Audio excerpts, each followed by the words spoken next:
Good morning students, मैं प्रज्ञा स्वागत करती हूँ आप सभी का एग्जाम प्रतिज्ञा पर। आज हम लोग इंग्लिश पढ़ने जा रहे हैं और इंग्लिश में राइटिंग सेक्शन में फॉर्मल लेटर राइटिंग को पढ़ेंगे, जो कि आपका क्लास 10, 11 और 12 तीनों ही एग्जामिनेशंस के लिए मोस्ट इंपॉर्टेंट है। ये आपका बोर्ड एग्जामिनेशन में 5 मार्क्स कंफर्म करता है। So let's start. इस क्वेश्चन में लिखा हुआ है कि for class 10 board examinations English के राइटिंग सेक्शन से आप जो है वो फॉर्मल लेटर्स को पढ़ेंगे। इससे आपका 5 नंबर कंफर्म हो जाएगा, क्योंकि राइटिंग सेक्शन 10 नंबर का है, उसमें 5 नंबर का आपका फॉर्मल लेटर राइटिंग ही आती है। ये आपका एक परीक्षा प्रहार बैच चल रहा है हमारे एग्जाम प्रतिज्ञा पर, जिसमें मैं आपको इंग्लिश पढ़ाने जा रही हूँ। So let's start. Let's see the next page. Letter writing में हम देखेंगे कि लेटर्स जो है वो दो टाइप के होते हैं, आपका फॉर्मल लेटर्स और इनफॉर्मल लेटर्स। फॉर्मल लेटर्स ही आपके सिलेबस में है, इनफॉर्मल लेटर्स आपके सिलेबस में नहीं पूछे जाएंगे, तो फॉर्मल लेटर्स पर ही हम इंसिस्ट करेंगे, उसी के बारे में हम पढ़ेंगे। सो लेट्स स्टार्ट।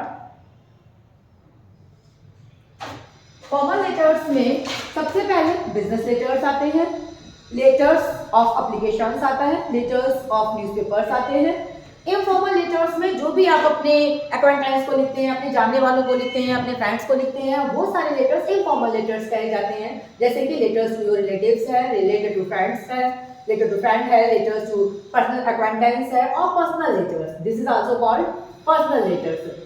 इसके पर्पसेस क्या हैं? तो पर्पसेस में आपको पता होगा कि अगर आप इनफॉर्मल लेटर्स लिखते हैं तो उसके बेसिकली क्या पर्पस होते हैं। उसमें आप शेयर अवर थॉट्स और feelings, you can convey some newses और मैसेजेस, एडवाइस देने के लिए, सजेशंस के लिए, आपका किसी भी एक्वेंटेंस से, अपने फैमिली मेंबर से कोई प्रॉब्लम हो गया है तो आप उसको बताने के लिए, किसी को कॉन्ग्रेचुलेट करने के लिए, इस टाइप के आप लेटर्स उसमें मेंशन करते हैं इनफॉर्मल लेटर्स में। बट ये आपके सिलेबस में नहीं है। So let's start about the formal letters. इसके पर्पसेस क्या होते हैं वो आपको पता होनी चाहिए। Make a inquiry, a complaint और अ प्रपोजल। आपको किसी बारे में कोई जानकारी प्राप्त करनी है तो आप फॉर्मल लेटर ही लिखेंगे। कोई कंप्लेन करनी है कहीं पर किसी ऑफिस में, या कोई प्रपोजल भेजना है, टेंडर फिलिंग टाइप में आप समझ सकते हैं। बाकी आपका फॉर प्लेसिंग एन ऑर्डर और cancelling an order, you can use the formal letter writing. Draw the attention to some issues or problems. इस टाइप के जो लेटर्स होते हैं वो लेटर टू एडिटर में जाते हैं। फॉर प्लेसिंग एन ऑर्डर, किसी भी जाहिर सी बात है किसी फॉर्म को जाएंगे, किसी कंपनी को जाएंगे। मेक अ इंक्वायरी, आप इंक्वायरी कहीं पर किसी भी तरीके की कर सकते हैं, तो वो आपका फॉर्मल लेटर्स में ही आएंगे। तो अब हम चलते हैं हमारी नेक्स्ट स्लाइड पर।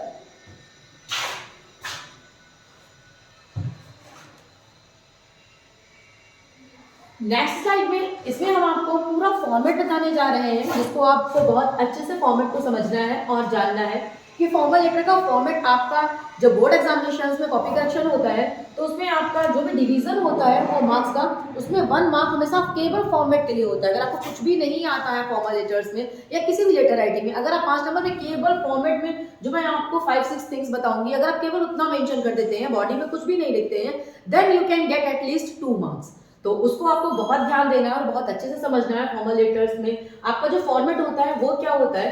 तो सबसे पहले जब हम बात करेंगे इसमें, तो सबसे पहले आपका इसमें लेटर्स में क्या आता है, हमारा जो सेंडर्स एड्रेस, सबसे पहले सेंडर्स एड्रेस आता है। और सेंडर एड्रेस जो है वो आपका 2 टाइप का हो सकता है, मतलब आप 2 टाइप से लिख सकते हैं। आपको जो याद रखनी है, सेंडर्स एड्रेस मतलब जो भी आप लेटर भेज रहा है वो आपको क्वेश्चन में मिल जाएगा। एग्जामिनेशन क्वेश्चंस में सेंडर एड्रेस दिया जाता है और रिसीवर्स एड्रेस भी दिया जाता है, बट रिसीवर्स एड्रेस जो वो हिडन होता है, सेंडर्स एड्रेस क्लियरली दिया होता है। तो फर्स्ट स्टेप पे तो आपको कोई प्रॉब्लम ही नहीं होने वाली है। सेंडर्स एड्रेस लिखने का एक फॉर्मेट होता है कि आपका सेंडर्स एड्रेस 2 और 3 लाइंस में मिनिमम होना चाहिए। आपको 2 से 3 लाइन में लिखना होता है। मैंने आपको यहाँ पर दोनों टाइप का लिख के दे दिया है, आप देख सकते हैं। जैसे कि फर्स्ट लिखा हुआ है कि 50 इंदिरा नगर लखनऊ। सेकंड पे जो है वो हाउस नंबर दे दिया गया है कि हाउस नंबर ये है गांधी मोहल्ला पालमपुर, यहाँ का एड्रेस दे दिया गया है। इसके बाद में आपने आपकी जो सेकंड थिंग आती है, इसमें डेट, आप डेट जो आपका इसका सेकंड थिंग होती है, सेकंड स्टेप है, that is date. Date writing में आपको स्पेशली एक बात ध्यान रखनी है कि डेट राइटिंग में कभी भी आप मंथ इस तरीके से नहीं लिख सकते हैं। सपोज दैट आपको मे लिखना है तो आप 05 लिख रहे हैं, दैट इज कंप्लीटली रॉन्ग। ना आप उसमें हाइफन यूज कर सकते हैं। डेट लिखने का सीबीएसई की तरफ से या हर फॉर्मल राइटिंग में कहीं पर भी, आप यूपी बोर्ड में भी देखिएगा तो वहाँ पे एक सर्टेन फॉर्मेट होता है और उसके केवल 2 ही फॉर्मेट सही होते हैं। एक आपका ये दिया गया है, जैसे इसमें लिखा हुआ है कि 22 जनवरी 2013, इधर लिखा हुआ है आपका जनवरी 22, देन कॉमा, देन 2023। तो इसमें आप याद रखिएगा कि अगर आप सबसे पहले डेट लिख रहे हैं, फिर मंथ लिख रहे हैं, मंथ आपको कंप्लीट ही लिखना है, आप शॉर्ट में नहीं लिख सकते हैं कि आपने JAN लिख के छोड़ दिया, जनवरी के लिए DS लिख के छोड़ दिया, दिसंबर के लिए, दैट इज कंप्लीटली रॉन्ग। आपको जो ईयर लिखना है, ईयर भी आप ओनली 23 लिख के नहीं छोड़ सकते हैं, यहाँ पे 23 लिख दिया। Suppose that this date writing is completely, suppose that I am writing the date in that manner, it is completely wrong. ये कहीं पर भी आप डेट यहाँ पर मेंशन भी कर रहे हैं तो फॉर्मेट में तो चल जाएगा, फॉर्मेट का तो आपको एक नंबर मिल जाएगा, लेकिन फॉर्मेट में ये आपका मार्क्स डिडक्ट करेगा ऐड करने की वजह। तो इस बात पे आपको याद रखना है। यहाँ पर लिखा भी है कि you should not use commerce unnecessarily after 2 और आफ्टर में। तो नहीं आपको यहाँ पे डेट के बाद में कॉमा यूज करना है, नहीं आपको यहाँ पे मंथ के बाद में कॉमा यूज करना है। कॉमा यूज करना है अगर आप सबसे पहले मंथ नेम लिख रहे हैं, फिर आप डेट ला रहे हैं, then you can use a comma, but only a comma. It shouldn't be apostrophe and it shouldn't be hyphen, not anything else. आप कोई और पंक्चुएशन मार्क यहाँ पे यूज ही नहीं कर सकते हैं।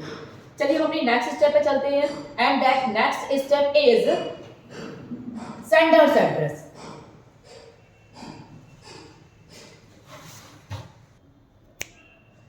ये आपका इनफॉर्मल लेटर्स का एड्रेस दिया गया है। एड्रेस राइटिंग जो है वो दोनों में सेम ही टाइप की होती है, बहुत लिटिल बिट डिफरेंस होता है। सेंडर्स एड्रेस अगर आप इनफॉर्मल लिख रहे हैं और इनफॉर्मल भी अगर आप किसी पोस्ट को, किसी डेजिग्नेशन को लिख रहे हैं, तो वहां पे आपको जो पोस्ट है वो मेंशन करनी होती है, only that is the difference. लेकिन आपका जो आपको पढ़ना है वो केवल फॉर्मल लेटर्स ही आपके सिलेबस में है।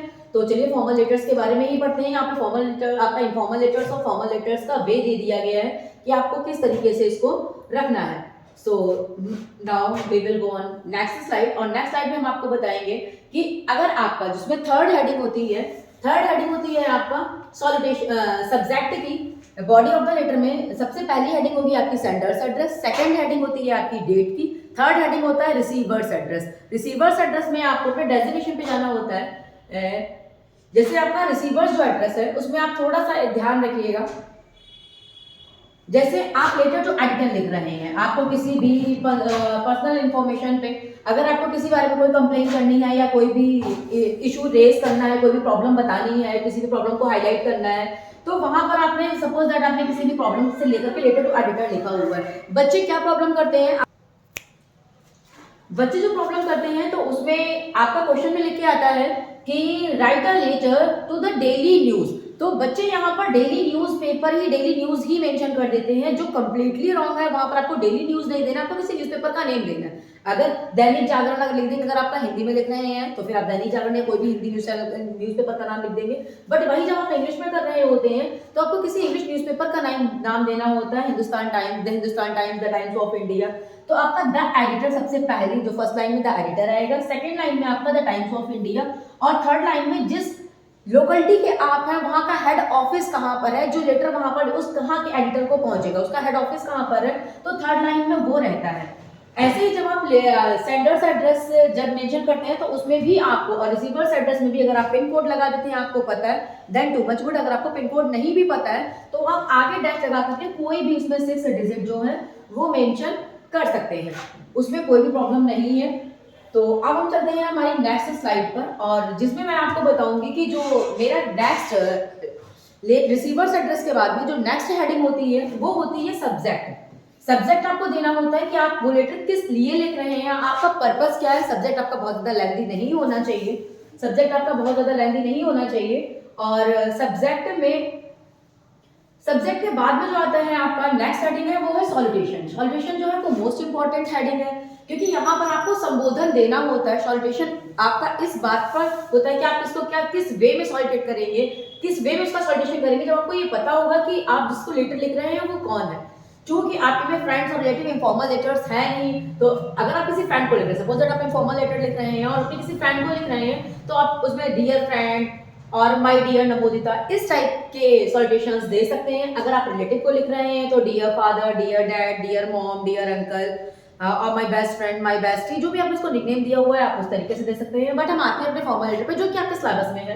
तो इसमें आप क्या करेंगे कि बिजनेस मैन, आप कोई बिजनेस लेटर लिख रहे हैं, कोई ऑफिशियल लेटर लिख रहे हैं, लेटर टू एडिटर लिख रहे हैं, तो जाहिर सी बात है जो भी हम जिसके लिए भी लिख रहे हैं वो या तो मेरे बराबर है या हमसे ऊंचा है, तो आप उसको बड़े रिस्पेक्ट के साथ में सर, मैडम या डियर सर, अगर आप उसको पहले से जानते हैं तो आप डियर भी मेंशन कर सकते हैं। अदरवाइज सर या मैम लिखने में भी, सर या मैडम लिखने में भी कोई प्रॉब्लम नहीं है। शॉर्ट में मैम मत लिखिएगा, थोड़ा सा अनप्रोफेशनल लगता है। और अगर आपका कोई अक्वेंटेंस है, आप उसको लेटर लिख रहे हैं और जो आपका अप्रॉक्सीमेटली आप कह सकते हैं कि बराबर का ही है, तो आप उसको नेम से ही एड्रेस कर सकते हैं, नेम से या सर नेम से, वो इसमें दिया गया है, इसमें कोई भी प्रॉब्लम नहीं है। इसके बाद में आपका नेक्स्ट हेडिंग आती है सॉल्यूशन के बाद में, फिर आपका बॉडी ऑफ द लेटर शुरू हो जाता है। जो किसी भी मतलब आई मीन जो किसी भी, जब आप लेटर ही लिख रहे हैं तो उसका बॉडी तो मोस्ट इंपॉर्टेंट होगा ही।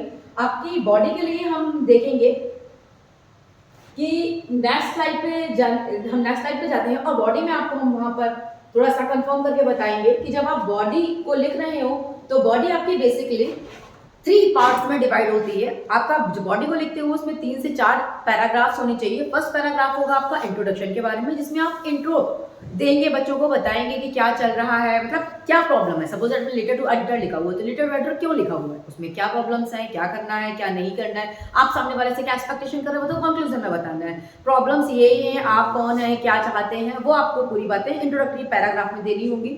सेकेंड और थर्ड पैराग्राफ में आपका जो भी टॉपिक होगा, जो भी टॉक होगा, जो भी बात होगी, वो एक प्रोग्रेसिव वे में जाएगी, एक असेंडिंग ऑर्डर में जाएगी। आप एक बात को शुरू करेंगे, ये सपोज दैट कि मतलब मैं कोई लेटर लिखना चाह रही हूँ किसी भी एजेंसी को, जहाँ पर मुझे कहीं पर जो होटल में कुछ रूम्स बुक करवाने हैं, बहुत मतलब मैं अपने स्कूल के बच्चों को लेकर के कहीं पर जा रही हूँ, तो वो रूम अगर बुक करवाने हैं तो फर्स्ट तो मैं अपने बारे में बताऊंगी, मैं आपसे क्या चाहती हूँ कि यहाँ कितने लोगों का ग्रुप होगा, मुझे कितने रूम चाहिए, कितने दिन के लिए चाहिए, पैकेज के बारे में क्या इन्फॉर्मेशन है। तो इसी वे में बात को थोड़ा थोड़ा करके आगे बढ़ाया जाएगा और 3 से 4 पैराग्राफ में आपको वो बात कंक्लूड करनी होती है। 3 से 4 पैराग्राफ में जब वो मेरी बात कंक्लूड हो जाएगी तो लास्ट में कंक्लूडिंग जो आपका सेंटेंस होता है वो इनफॉर्मल लेटर्स में कुछ इस टाइप से होता है, बट फॉर्मल लेटर्स में आप देखिएगा क्योंकि वही आपका बेसिकली सिलेबस में है। तो looking forward to your response, आप इस तरीके की लाइन को लेकर के भी छोड़ सकते हैं, आप इस तरीके की लाइन को लेकर छोड़ दें, या फिर आप I hope you will take action in the matter soon. अगर आपने कुछ भी ऐसी कोई प्रॉब्लम रेज की हुई है जहां पर किसी एक्शन की नेसेसिटी है, तो आपका लेटर किस टाइप का है इस बात पर डिपेंड करता है कि आपका फॉर्मल जो क्लोजिंग कैसे होगी।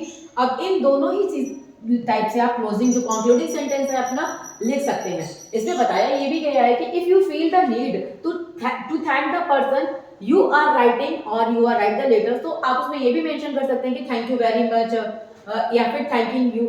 आपको थैंकिंग यू को अवॉइड करना है, इस बात को थोड़ा सा ध्यान रखिएगा। आप थैंक यू तो लिख सकते हैं या थैंक यू वेरी मच भी लिख सकते हैं, थैंक्स भी लिख सकते हैं, लेकिन थैंकिंग यू ये आपका आज से 15-20 साल पहले प्रचलन में था, बट मॉडर्न इंग्लिश में अब ये बिल्कुल भी नहीं चल रहा है। थैंकिंग यू जो है वो कंप्लीटली रिस्ट्रिक्टेड है, तो इसको फॉलो मत करिएगा, जितना हो सके इसको अवॉइड करिएगा, इसको माइंड में ही मत लाइएगा कि आप ये भी कर सकते हैं। कॉम्प्लीमेंट्री क्लोजर के लिए आपको एक सब्सक्रिप्शन देना होता है, आपको बताना होता है कि क्या कॉम्प्लीमेंट्री क्लोजर आपका लिखा हुआ है या फिर सब्सक्रिप्शन आपको देना होता है। तो फ्रेंड्स रिलेटिव्स का यहाँ पे मेरा बन नहीं रहा है क्योंकि मैं फॉर्मल लेटर पर डिस्कशन कर रही हूँ, तो फ्रेंड्स में आप क्या लिखोगे कि yours sincerely, yours ever etc., और रिलेटिव्स में आप लिख सकते हैं कि योर्स अफेक्शनेटली। आप स्ट्रेंजर अकेंडेंस को लिख सकते हैं योर्स ट्रूली, तो ये आपके काम का हो सकता है, आप योर्स ट्रूली भी लिख सकते हैं, yours faithfully and yours sincerely. इसमें एक बात आपको विशेष जो ध्यान देनी है, इस पे थोड़ा सा ध्यान दीजिएगा। इसमें लिखा हुआ है कि don't use the words yours, I mean आपको योर के साथ में एपोस्ट्रोफी एस बिल्कुल भी नहीं लगाना, it is completely restricted by the board and वो फॉर्मेट में सेट ही नहीं बनता है, हर तरीके से गलत है। तो आपको जो योर्स लिखना है उसमें एपोस्ट्रोफी गलती से भी नहीं आना चाहिए, क्योंकि हम लोग योर्स कहीं पर भी एपोस्ट्रोफी एस लगाने के लिए यूज टू होते हैं, तो ये गलती नहीं होनी चाहिए, तो इसको थोड़ा सा ध्यान रखिएगा। आपको जब भी योर्स लिखना है तो वो इसी वे में आना चाहिए जिस तरीके से मैंने आपको यहाँ पर लिख के बताया हुआ है। लास्ट में जब आप बता देंगे उस तरीके से, तो आपको अपना डेजिग्नेशन बताना होगा, सिग्नेचर जो आपकी लास्ट है, तो उसमें आपका सिग्नेचर आपको फर्स्ट करना होता है, और डेजिग्नेशन जो है वो आप उसी के बाद में ब्रैकेट में लिख सकते हैं। सपोज दैट मैं यहाँ पर लिख रही हूँ, ये मैंने अपना सिग्नेचर किया और सिग्नेचर करने के बाद में मैंने यहीं पर अपना डेजिग्नेशन लिख दिया कि English PGT, okay, I mean it shouldn't be in that mode, वो आपको स्ट्रेट ही लिखना होता है। और इस तरीके से आप ये यहाँ पर कंप्लीट हो जाएगा, वहाँ पे कंप्लीट फिनिश हो जाएगा। एक बार से फिर से हम आपको रिवाइज करवाते हैं जो मैंने आपको बताया हुआ था। तो थोड़ा सा फिर से चलते हैं और एक बार रिवाइजिंग मोड में आकर के थोड़ा सा फास्टली वे में देखते हैं कि सबसे पहले फॉर्मल लेटर में क्या क्या होता है। फॉर्मल लेटर ये मैंने आपका एग्जाम्पल एक दिया हुआ है, आप इसको चाहें तो अच्छे से पढ़ सकते हैं। वैसे आपने बहुत सारे पढ़े भी होंगे अपने एग्जामिनेशन के दौरान या उससे पहले उसकी प्रिपरेशन के लिए। सबसे पहला जो होता है आपका दैट इज सेंडर्स एड्रेस। यहाँ पे ये जो है आपका ये सेंडर्स एड्रेस है, ये आपका डेट दी गई है। डेट में आप ये इसमें जो टीएच दिया हुआ है वो भी मेंशन करने की जरूरत नहीं है। You can write your date in that manner, आप ऐसे ही डेट लिख सकते हैं और यहाँ पर फिर कॉमा भी नहीं लगेगा। अगर आप इस तरीके से लिख रहे हैं 8 जनवरी, जो मैंने आपको स्टार्टिंग में डेट फॉर्मेट बताया हुआ था, आप उसी को फॉलो करिएगा। यहाँ पे फॉर्मेट थोड़ा सा बाई मिस्टेक गलत हो गया है। जो तो आपका फर्स्ट जो हो गया वो सेंडर्स एड्रेस है, सेकंड है डेट, थर्ड हेडिंग जो होती है दैट इज रिसीवर्स एड्रेस, जो भी आपका लेटर को रिसीव करने वाला है उसका एड्रेस हो जाएगा रिसीवर्स एड्रेस। फिर आपका सब्जेक्ट आ जाएगा। सब्जेक्ट में बहुत ज्यादा लेंथी मत करिएगा, हेडिंग जो है वो आप मैक्सिमम आपका सेकंड लाइन में कोशिश करिएगा ना जाए। और आप ऐसा नहीं है कि क्वेश्चन में इस तरीके से दिया होता है तो बिल्कुल कॉपी करना होता है, आप उसको 2 से शुरू करें, 2 + B1। अब आप कहीं पर भी लेटर लिख रहे हैं, आपको कंटेंट देना है तो रिपेयर ऑफ द रोड इन शिवाजी नगर यहाँ पे दिया हुआ है, या फिर फॉर रिक्वेस्टिंग टू रिपेयर, आप ऐसे भी कर सकते हैं, टू रिक्वेस्ट टू रिपेयर ऐसे भी किया जा सकता है।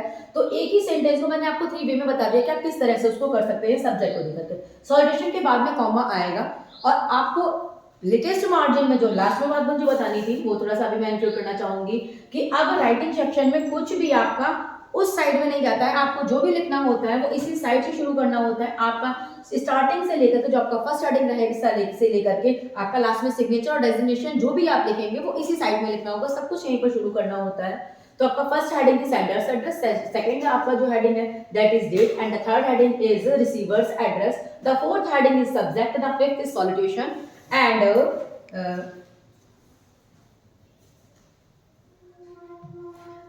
The six is the body of the letter. ये आपका मोस्ट इंपॉर्टेंट होती है body of the letter. I think इतना ही कवर करेगा क्योंकि बॉडी ये तो आपका थैंकिंग लेटर हो गया, ये कहीं ये नेक्स्ट पार्ट आ गया कि जहां पर आपका कॉम्प्लीमेंट्री क्लोजर के लिए आपने उसको थैंक यू बोला हुआ। ये आपका बॉडी आप देख रहे हैं यहाँ पे बॉडी आपका 3 स्टैंजाज में दी हुई है। फर्स्ट स्टैंजा इंट्रोडक्टरी स्टैंजा है, आपका जो लास्ट है वो कंक्लूडिंग है, बीच वाला स्टैंजा अगर आपको लग रहा है कि ज्यादा लेंथी हो रहा है तो आप इस स्टैंजा को भी 2 पार्ट्स में डिवाइड कर सकते हैं। आपको लगता है कि मेरी ये बातें यहाँ पर कंप्लीट हो चुकी है, मैं नेक्स्ट स्टैंजा में जा सकती हूँ। पैराग्राफ में आप अपनी बात जो बोलने वाले हैं उस पर थोड़ा सा आपको ध्यान रखना है। मैंने आपको बताया था कि थैंकिंग यू बिल्कुल भी नहीं लिखना है, आप thank you, thanks, thank you very much ये ले सकते हैं। तो मैंने यहाँ पे मेंशन ये इसीलिए किया हुआ है कि थैंकिंग यू दे करके कहीं आपको रिकॉल करवा पाऊँ, मैं यहाँ पर आपको बता पाऊँ कि थैंकिंग यू गलत है। यहाँ पर आपको जो लिखना है दैट इज थैंक यू। थोड़ा सा राइटिंग नहीं सही आई हुई है बट डोंट माइंड।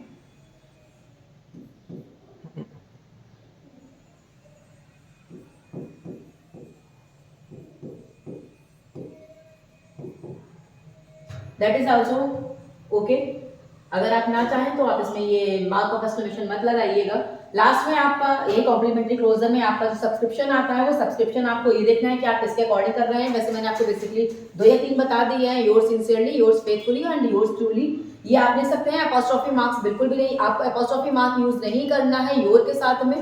योर्स जो है वो इसी वे में लिखा जाएगा और लास्ट में आपको सिग्नेचर हेडिंग डाल करके मतलब यहाँ पे सिग्नेचर करनी है, यहाँ पे आपको अपना नेम मेंशन करना है सिग्नेचर के बाद, क्योंकि कई बार बहुत से लोग अपना थोड़ा शॉर्ट में सिग्नेचर कर देते हैं इस वे में। तो वहां पर ये सिग्नेचर किसका है वो मेंशन होना चाहिए, वहां पर मेंशन कर देंगे आप। यहाँ पे आपको ब्रैकेट लगाने की कोई भी नीड नहीं है, बिना ब्रैकेट लगाए ही आप इसको मेंशन कर सकते हैं।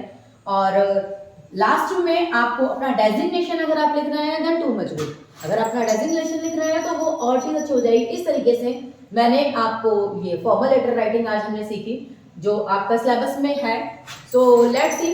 अब एक बार से मैं फिर को एट ए ग्लांस बता रही हूँ कि the very first is sender's address, the second is date, the third is receiver's address, the fourth is subject, the fifth is solution and after it body of the letter then subscription.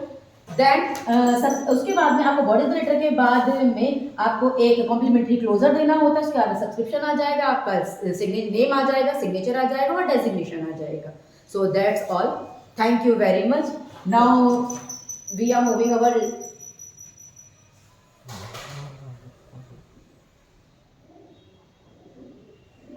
Next slide. So thanks for watching exam प्रतिज्ञा, और जुड़े रहिए हमारे साथ में latest videos के लिए और अपने इंग्लिश और बाकी सब्जेक्ट को इनहेंस करने के लिए, मैक्सिमम मार्क्स बोर्ड एग्जामिनेशंस में गेन करने के लिए। थैंक्स।